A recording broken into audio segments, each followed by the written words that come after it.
With the remake of Resident Evil 2 releasing just a few days after this video, it's only fitting to take a look back at the original game's release 21 years ago today.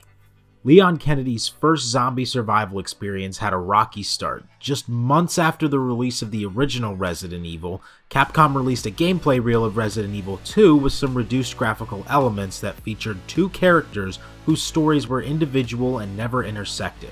This game was taken all the way to just months within the supposed release date, May of 1997, when the whole game was more or less discarded. Producer Shinji Mikami took issue with a lot of the directions the game was headed and stated that there was no hope that the game would reach a satisfactory level in its development. This version of the game is now known as Resident Evil 1.5, a name coined by Mikami himself. The team tried to quench the thirst for Resident Evil by releasing Resident Evil Director's Cut. This included a demo for the sequel that would release on January 21st. With nearly an entire game that was worth nothing to fans or Capcom, the team took select parts of Resident Evil 1.5 and started over completely. They would spend less than a year creating what many critics then and now would consider a masterpiece in the horror genre of games. It's considered by many to be one of the top 5 games of a series that consists of over 20.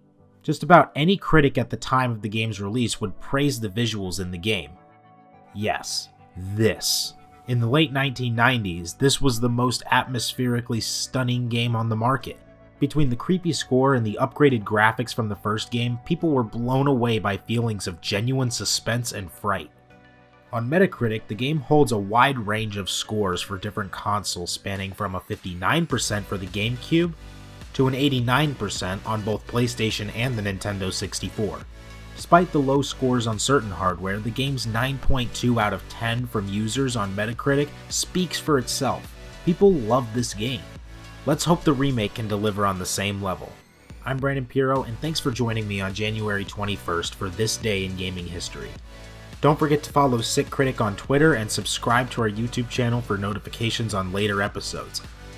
For more gaming news, reviews, opinions, podcasts, and more, visit sickcritic.com. See you next time.